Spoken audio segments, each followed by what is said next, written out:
This is a preventable disease. We know it's an environmental exposure. RFK Jr.'s bleak description of people living with autism causing outrage.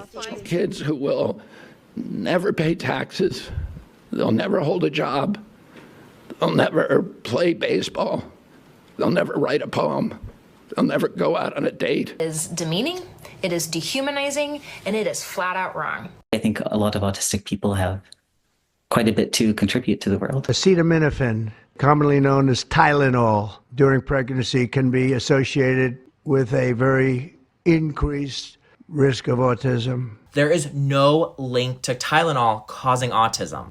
With everything going on right now, autism has become more and more talked about. One thing I've noticed, though, is that most people don't have a good understanding of what it truly means to be autistic. This becomes especially obvious once we take a look at the way autistic characters are written. The vast majority of autistic characters throughout TV shows, movies, and books portray the same stereotypes that trace back to medical misogyny when autism was first identified as an independent disorder. The main issue I find with these portrayals is that they all show the same experience, which means, for the most part, only one story is ever being told. As an autistic person who doesn't quite fit the mold, this can feel very isolating. I don't speak for everyone, of course, and another autistic person might love a character that really gets on my nerves. After all, autism is a spectrum, and this is only my perspective. Feel free to disagree with me. Start a conversation. Everyone's story should be taken into account when deciding what makes good representation. That being said, let's get into it. When it comes to autism representation, certain stereotypes tend to show up. If you were to picture an autistic person right now, not someone you know, not a specific character, just a generic autistic person, what do you think of? Maybe someone who's a bit of a social outlier, someone who takes things extremely literally, has a lot of trouble in social situations. Maybe they happen to have a nerdy special interest or two, speak in a monotone voice, and hate being touched. Are they intelligent, bordering on genius? These are all fairly common stereotypes in the world of autism representation, and I've always wondered why these stereotypes seem to pop up so often. The way I see it, most stereotypes stem from facts before falling into the logical fallacy of overgeneralization. It's exactly what it sounds like. A small sample size is assumed to accurately represent an entire category. And this seems to be exactly what happened in the case of autism stereotypes. Some of the earliest significant research on autism was done by an Austrian physician named Hans Asperger in the 1940s, which is why you might sometimes hear autism referred to as Asperger syndrome. It's important to note that Hans Asperger also worked for the Nazi regime during World War II and referred some of his patients to the children's clinic, Spiegelklund, where hundreds of children were euthanized. That is an entirely different conversation, though, that we don't have time to fully get into. Most autism stereotypes can be traced back to 3 specific boys studied by Asperger. All 3 of them were described as having clumsy and aggressive behaviors, vacant gazes, irritated reactions to contact with other kids, and being extremely good at math. According to the article Stereotypes of Autism by Douwe Drijsma, what Asperger was aiming at was the construction of a compound image or profile. Once this profile has been pointed out to you, Asperger claimed, you will recognize it at first sight, as soon as the boy enters and as soon as he starts talking. Notice the wording there. boy. Not child, not boy or girl, just boy. In the next section of that same article, Dreisma states, among the 200 children Asperger had seen and who shared this profile, there were no girls. In all of his research, not once did he ever include autistic girls. His reasoning for this was simple. He believed autism was exclusively male. There was no such thing as an autistic girl. This medical misogyny meant that there was a lack of initial research of autism in non-male individuals. This, in turn, explains why female typical symptoms of autism are less understood and why, as a result, autistic women are significantly less likely to receive an early diagnosis.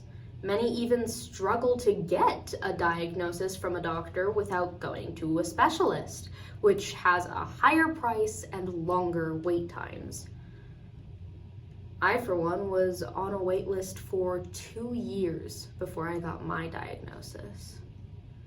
On top of this, multiple studies have shown females with autism tend to camouflage or hide their symptoms, also known as masking, more than males. Circling back to the specific autism stereotypes I'd like to focus on, most of them can be summed up into what neurodivergent writer and researcher Aisling Walsh calls the Rain Man stereotype. Named for the movie Rain Man, which follows a pair of brothers, one of which is autistic. This movie, as Walsh puts it, set an enduring stereotype of autism as the white, male, savant, and math genius who also experiences extreme social awkwardness. I've already talked a lot about the male stereotype, so let's move on to talking about savants.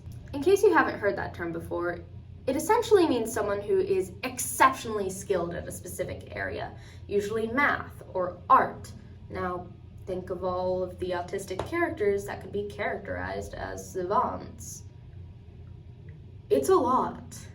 In fact, most autistic characters in mainstream media would be considered savants. But how many actual people are autistic and savants? According to the Treffert Center, only about 10% of autistic people are savants to some degree, which I'll admit is a lot more than I expected when I was researching for this video, especially compared to the less than 1% rate of savant syndrome among other intellectual and developmental disabilities. This makes it clear why savant stereotypes are so common. While it still encompasses a minority of autistic people, it's still accurate to 1 in 10, and a lot of the time makes for a more interesting story. That's not an excuse though. By only writing autistic savant characters, the remaining 90% of the autistic community is being isolated and far too often held to unrealistic standards because of this. The next two stereotypes are a dislike for touch and literal thinking. It's pretty clear where the first of the two came from, since sensory sensitivities are some of the most common symptoms of autism. This can manifest in not wanting to be touched, and it does for many. But like everything about autism, it shows up in a variety of ways. An autistic person could also be sensitive to bright or flashing lights, certain smells, textures, or loud sounds. They could have multiple sensitivities or none, but it's the prominence of just 1 or 2 forms of sensory sensitivity in representation that's causing an issue. In the case of literal thinking, it's more of a misunderstanding of what that actually means. It's also called black and white thinking, and can result in a strong sense of right and wrong, as well as struggling with sarcasm. It's typically not a misunderstanding of metaphors like you'd see in Amelia Bedelia books. Instead, it's more often ambiguity found in situations that shouldn't be ambiguous. The way I've most often experienced this is on surveys or when asked questions like, "What's your favorite book?" I'm often left thinking, it depends, and wondering like, what genre, favorite world building, characters, storyline, and end up blanking on any possible answer.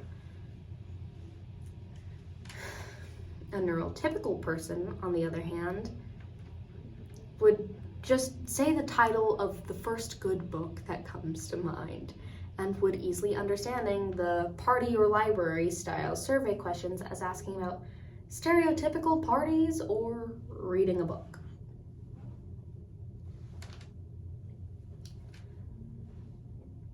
Since we're on the topic of my autistic experience, why don't I share my story with you?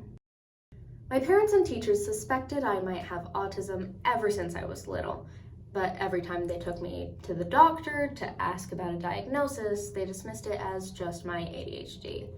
After all, I didn't have any issues making friends with the other kids, I never struggled with eye contact, and I absolutely loved physical affection to the point of hugging strangers as a kid. Yes, I actually did that. But the doctors insisted I was just hyperactive. And for years, my autism went undiagnosed. Looking back on things now, there were so many signs that I was autistic.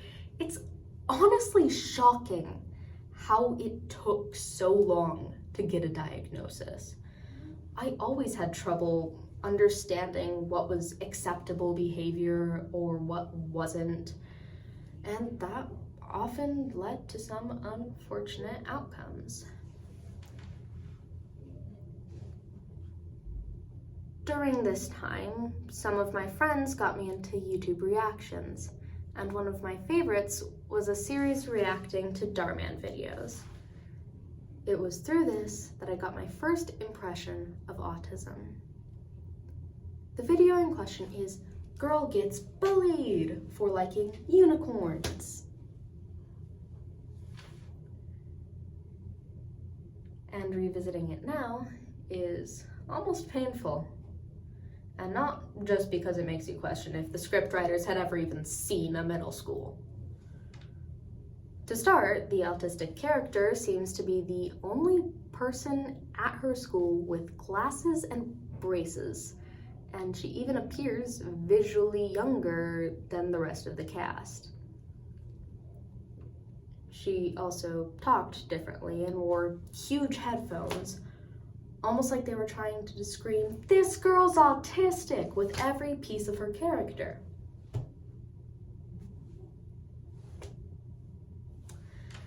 For me, the way the original video portrayed autism, coupled with how much the reactor praised Starman, sent the message that autistic people were childish and had delayed mental development. What's especially interesting is that the original video never mentions autism. They just mentioned developmental delays and intellectual impairments. So maybe the reactor made a comment assuming the girl in the video had autism and I misremembered. That doesn't change the fact that this, at least subconsciously, taught me that autism was essentially synonymous with stupid and that you should be nice to autistic people because they're special needs. Not to mention the whole "everyone is different and that's okay" sentiment I and so many others have drilled into our heads as children, which tends to foster more of a be kind to everyone, but especially the disabled kids, because otherwise they won't have any friends form of thinking. Yeah. And that was how I viewed autism for far too long. Fast forward a few years to when I was in 8th grade, right after the shutdown ended. And a friend of... Fast forward a few years to when I was in 8th grade, right after the shutdown ended, and a friend of a friend often made fun of me for not being able to yo-yo. And one day, he suddenly stopped and was instead being unusually nice. I didn't really trust it, and at some point he said something like, "I know you're autistic." I was furious. Not only was I still going off of my flawed understanding of autism at the time, but I was also offended that he would assume what sort of disabilities I have. When I mentioned this to my friends, they seemed shocked to learn that I wasn't autistic. As it turns out, my friend's mom had told them I was autistic, and they passed that knowledge on to the kid making fun of me in the hopes that he'd be nicer to me because of it. So, to recap, at this point, I thought autistic people were stupid and childish, visibly different from non-autistic people, and was dealing with a kid who was only nice to me because he thought I had a disability that my friends told him about without so much as mentioning it to me. I came home that day and vented all about it to my parents, which terrified my mom. See, a little before this, my parents had taken me to a psychiatrist who specialized in autism. I didn't know this though. I had no clue why I was there. All I knew was this lady was asking me random questions, from basic math problems to puzzles to how I would explain the steps of brushing your teeth to an alien. Yes, that is a real question I was asked. My parents had gotten back the results saying that I was, in fact, autistic. Now, how my friend's mom would have known this information, I have no idea. For all I know, she did just make an assumption, which, while accurate, I still don't appreciate. Nor do I think that people who disclose personal information about others without the consent of the person it concerns are actual friends, but that's a completely different conversation. Because of my outburst and the perceived assumption, breach of trust, and insincerity, my mom was under the impression that she could never tell me about my diagnosis. My dad, on the other hand, still wanted to tell me. In the weeks that followed, my parents tried to ease me into the idea of being autistic, asking how I'd feel about it, what I think of autistic kids, and why I reacted so strongly to the assumption that I was. I thought it was a little weird how often my mom continued to bring up the situation with my friend's mom, even long after I had gotten over it, but I didn't think too much of it. Soon enough, my parents set up a virtual meeting with my therapist at the time so they could tell me my diagnosis. My therapist told me I had autism and that there was no cure. In hindsight, that was an awful way to word things, since it made it sound like some grave illness that needs a cure. And for some reason, I took no cure to mean no treatment. I was on medication for both ADHD and anxiety at this point, so I thought she was saying I couldn't manage it in a way I was used to. My reaction was immediate. I started crying for a reason I couldn't figure out, which was frustrating. My parents comforted me as my therapist told me what symptoms I showed most strongly, like getting easily overwhelmed, struggling with social cues, and so on. So now I knew I had autism, which I only knew about through the flawed representation I'd seen. I dealt with a lot of internalized ableism at this stage. At some point, my dad had mentioned, probably to make a point about being offended for other people, that some people consider the word autistic to be offensive because it makes it sound like a person's entire identity. I took this to heart anyway and made a point to never refer to people, including myself, as autistic. I also found myself thinking things like, I'm not severely autistic, just a little bit. But the biggest fear I had at this point was, if I told people I have autism, would they treat me differently? I kept thinking of a short story I read in elementary school about a girl who was a wheelchair user. In the story, she talked about how people always asked what happened and pitied her and treated her like a child, and she was sick of it. Her sister took her to a restaurant for her birthday, and the waitress was super rude to them. And she was also rude to the man at another table she was serving. The girl's sister offered to go somewhere else, but she wanted to stay because the waitress had treated her the same way she treated everyone else. I was scared that people would do the same thing as the people in the story and look down on me, or be like the boy from 8th grade and I'd never know who my real friends were. One benefit of being diagnosed later in life, though, is I could choose whether or not I wanted to tell people. And I didn't tell anyone, not even my family. It was a source of shame at first, but after a few months, I got more and more used to the idea.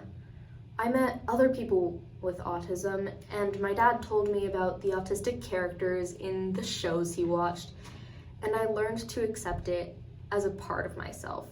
My autism is a part of myself, which is why I now refer to myself as autistic, after realizing it was stupid to let someone else decide what's offensive to me.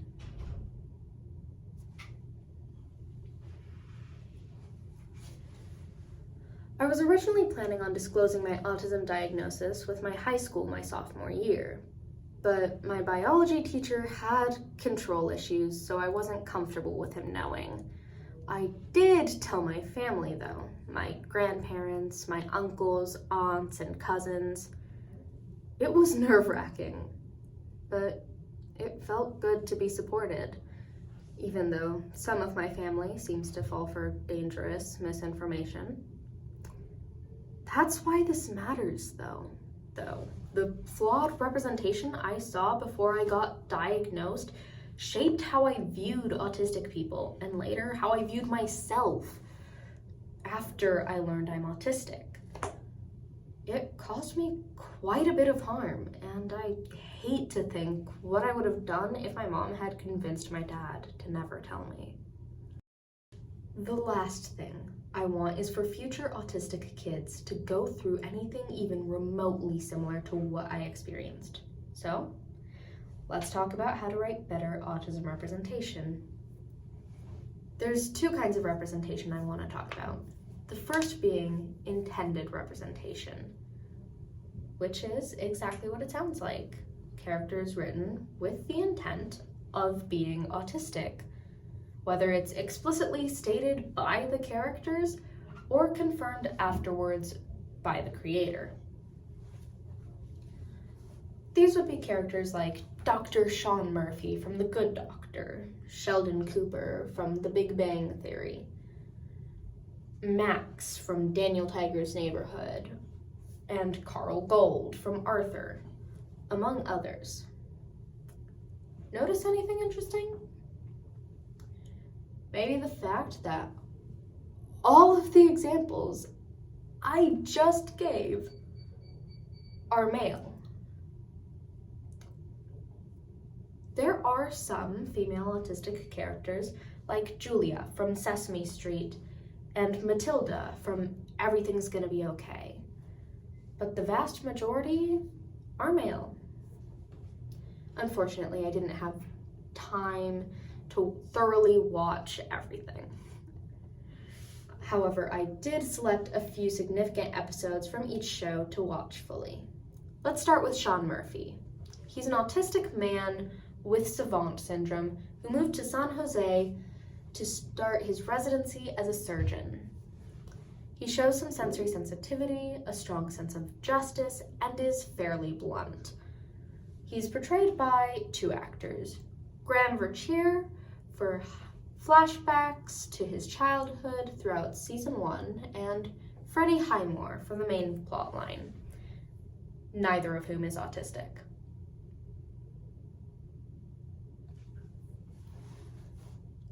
Highmore has mentioned doing extensive research and worked with professional autism consultant Melissa Rayner in order to accurately portray an autistic character.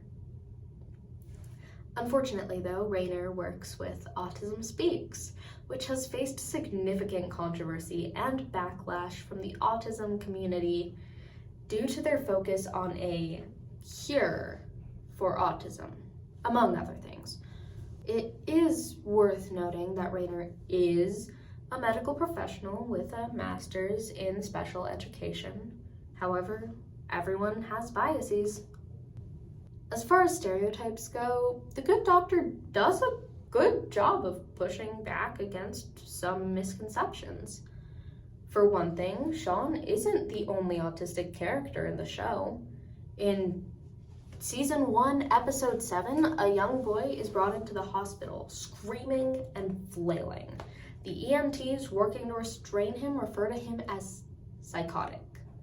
But Sean correctly identifies the boy, Liam, as autistic.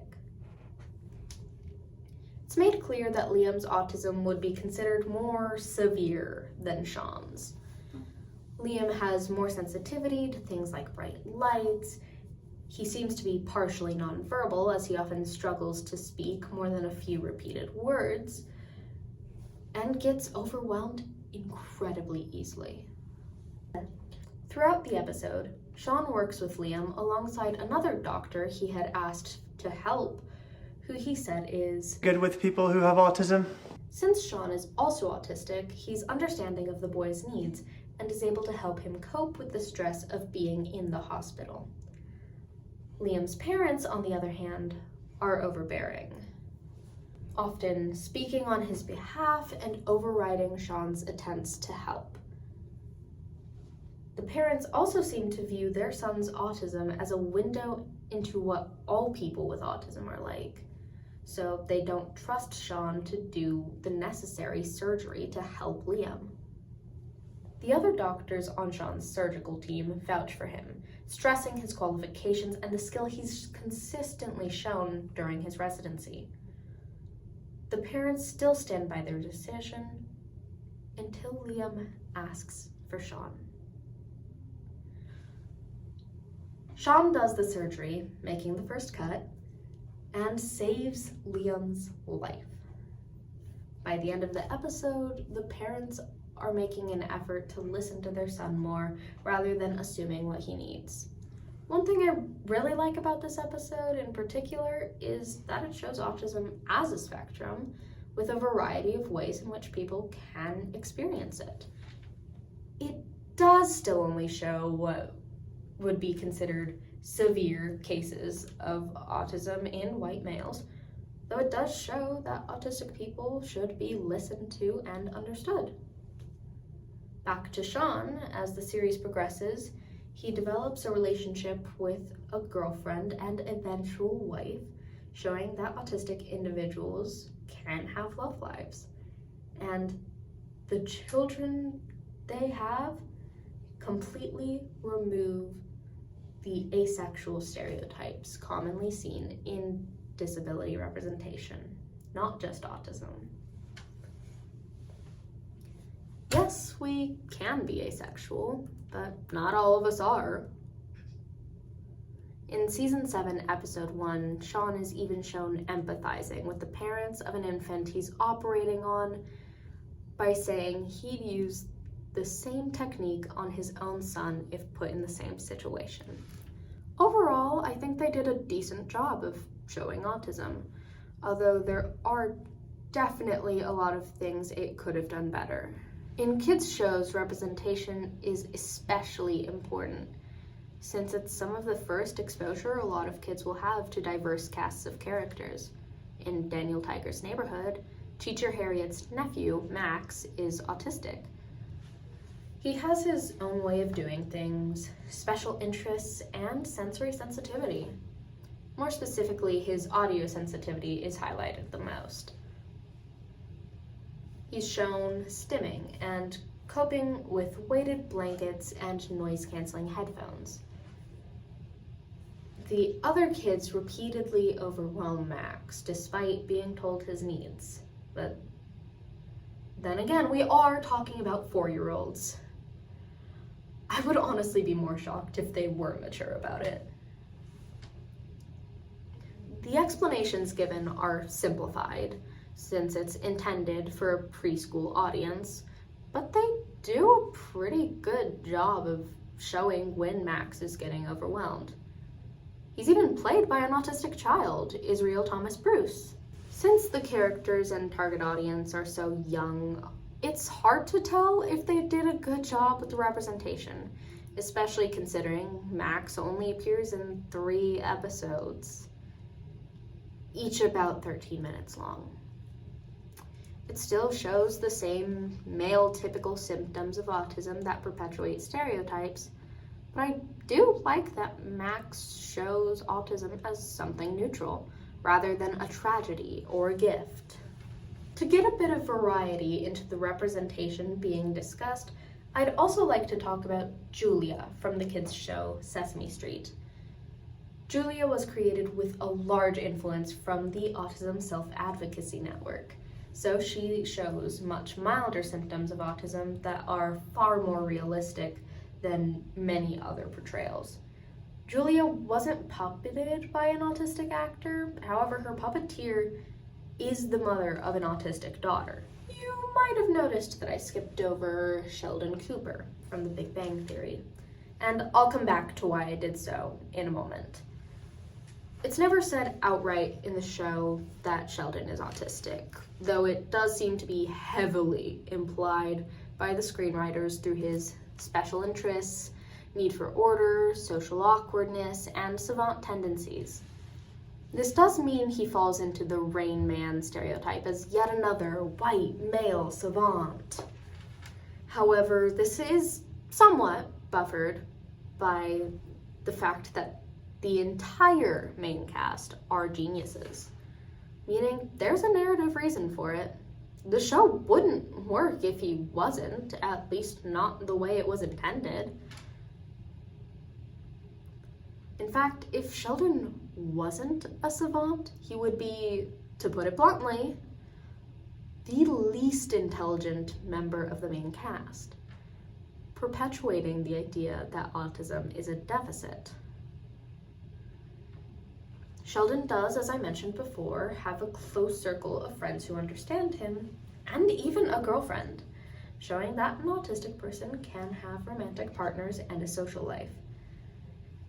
His symptoms are still the very stereotypical symptoms supported by Hans Asperger's research, though there's definitely worse depictions out there, but I'd be the first to admit that's not where the bar should be.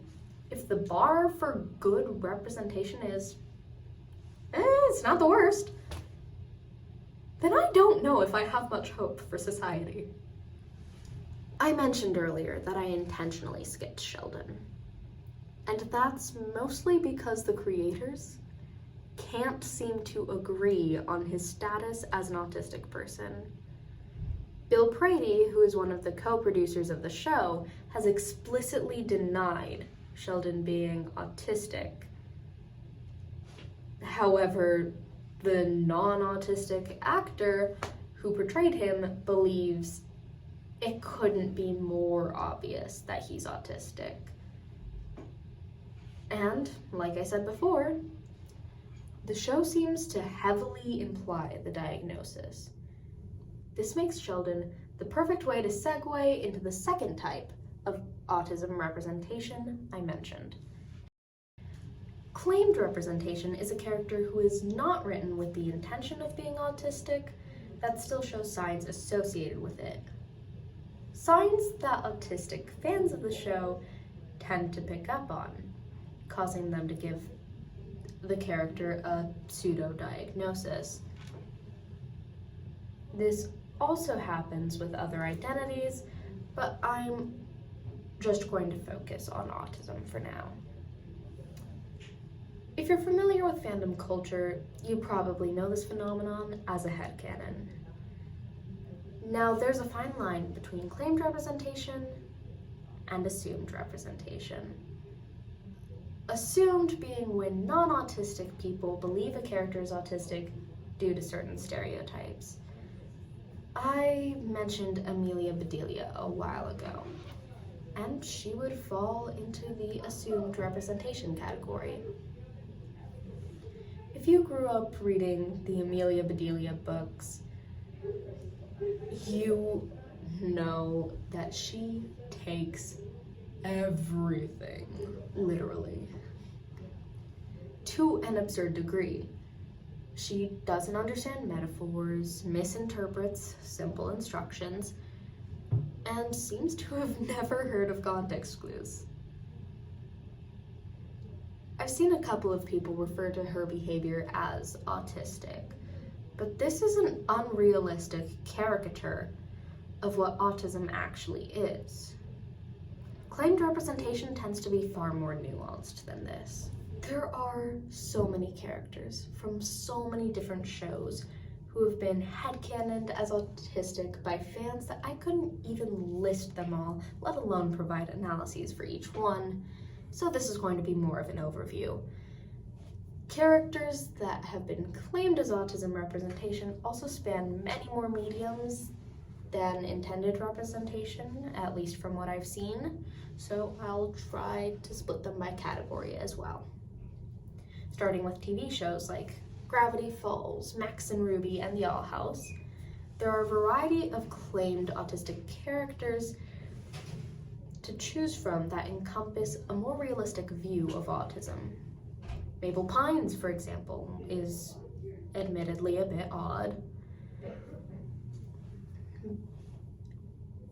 doing things in her own way and constantly doing things that don't always make sense to others, but it's never portrayed as anything negative. She's just Mabel. And if she wants to wear nachos as earrings or put on an impulsive puppet show, why would anyone stop her? She also shows more female typical symptoms of autism, such as being overly social. It's not all sunshine and rainbows, though. There are some episodes where Mabel is shown struggling internally with how different she is from other girls her age. A very real struggle for many autistic children, including myself. Max, from Max and Ruby, is vastly different, and his condition would likely be considered on the severe end of the autism spectrum. Max is largely nonverbal, with his only lines early on in the series being one word that he repeats over and over throughout the episode, having a new word to say in each episode. He's shown to be reasonably smart for his age, nowhere near savant levels, but not intellectually impaired either. And has a few friends he hangs out with throughout the show. Ruby sometimes gets annoyed by his antics, but it seems to be more getting frustrated at your sibling than frustration due to his perceived autism. Hunter, Gus, and Luce, all from the Owl House, show similar signs of autism while having vastly different experiences.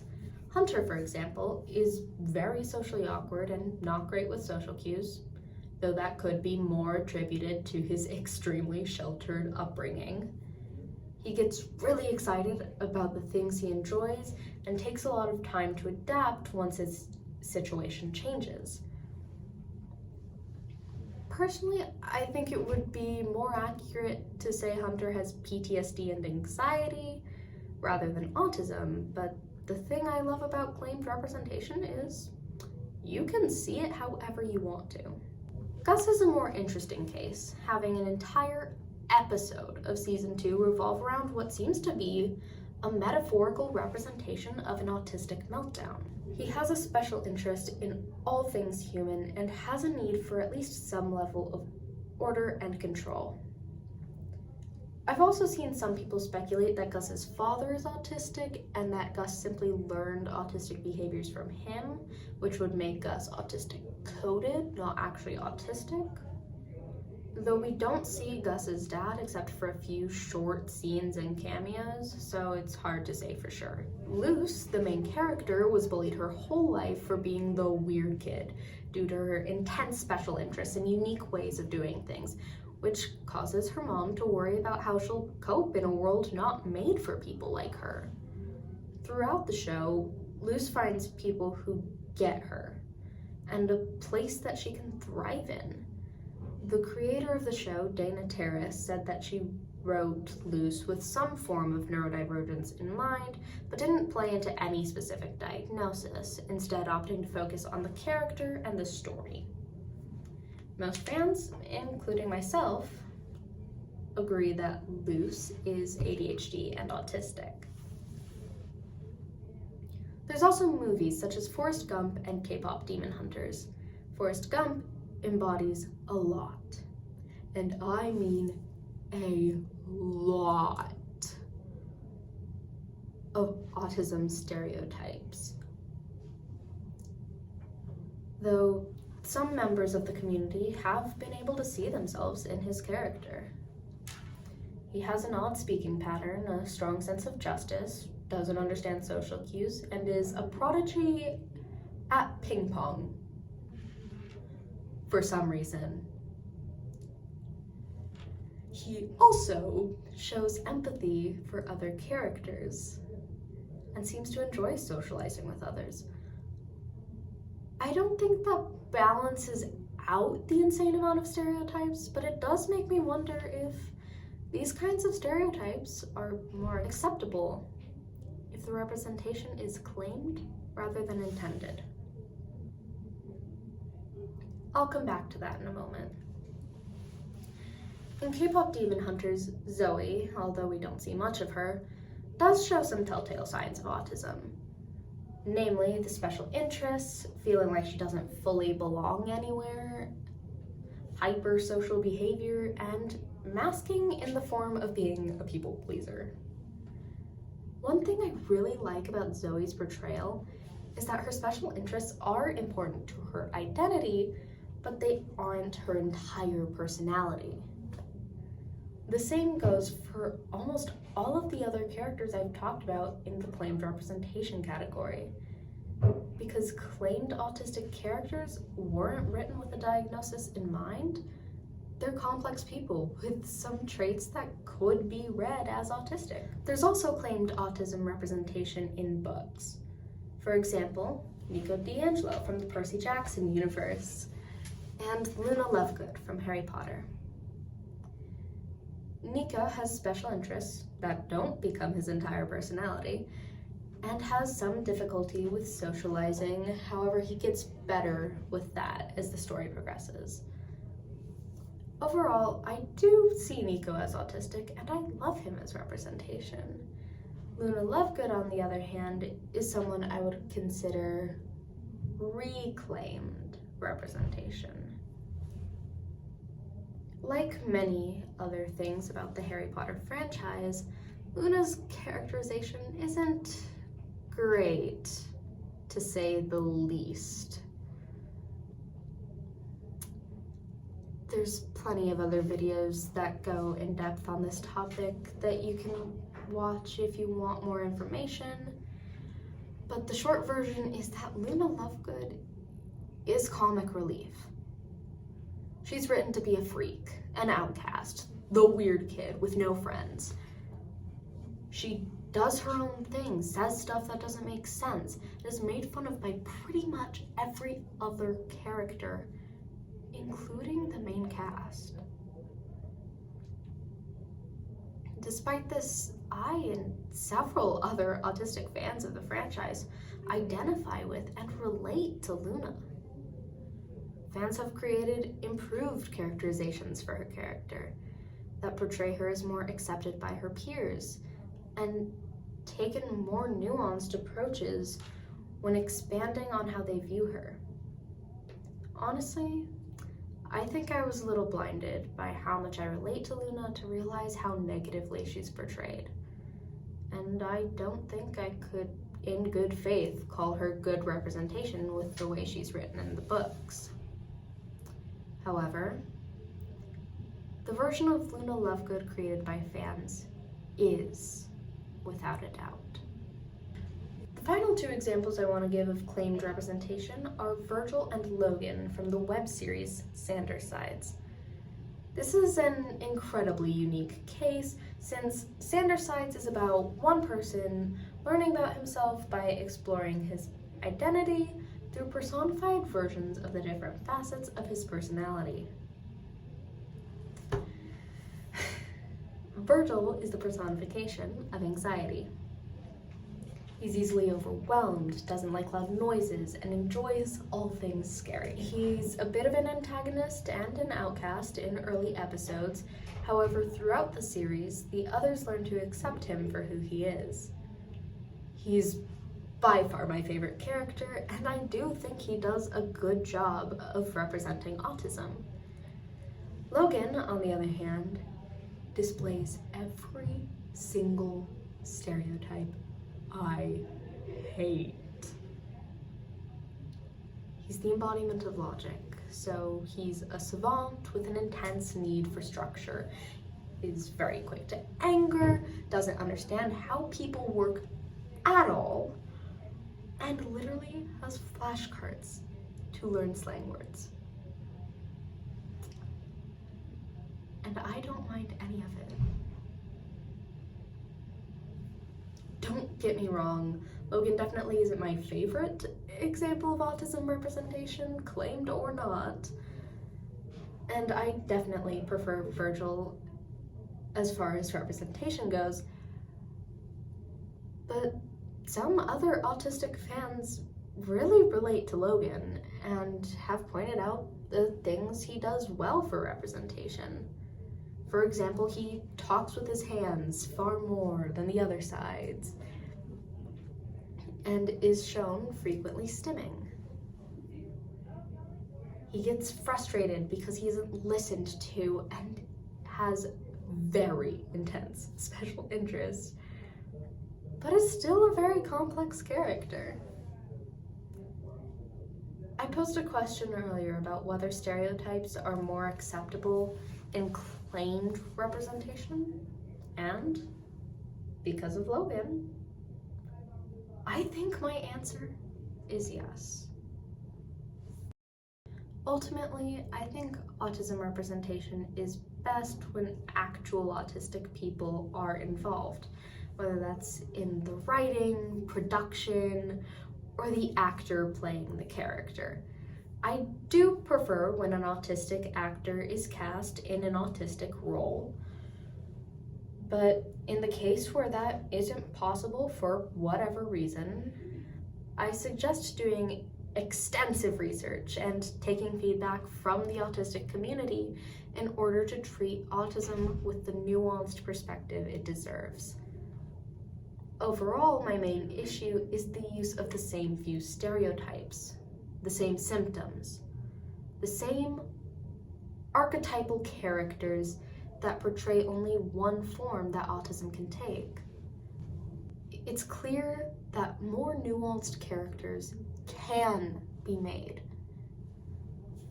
But characters made with a decided diagnosis also need to be written with the understanding that the diagnosis is not their entire personality.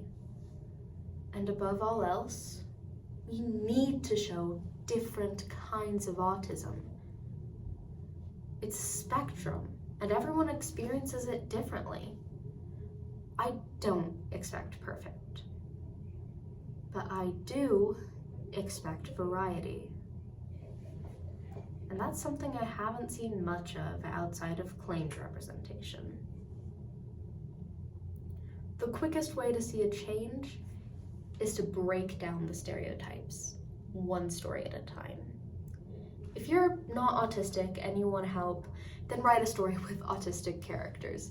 Get feedback from the autistic community and write autism in a way you haven't seen it portrayed. And for those of you that are autistic, share your story.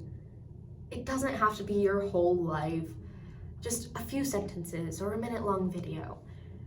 Just a little explanation of how you experience autism. The ways you don't fit into the stereotypes or the portrayals that are accurate to you, or anything I've said that you disagree with. I shared my story earlier in this video, and I hope that makes it less intimidating for you to do the same. The more stories we share, the more stories we can write. Every story matters. Every experience, every person, every portrayal. I had to deal with internalized ableism because of the flawed representation I experienced as a kid. And the last thing I want is for others to go through the same thing. We need to share every story so that we can tell every story, and future autistic kids can see characters like them in their favorite shows.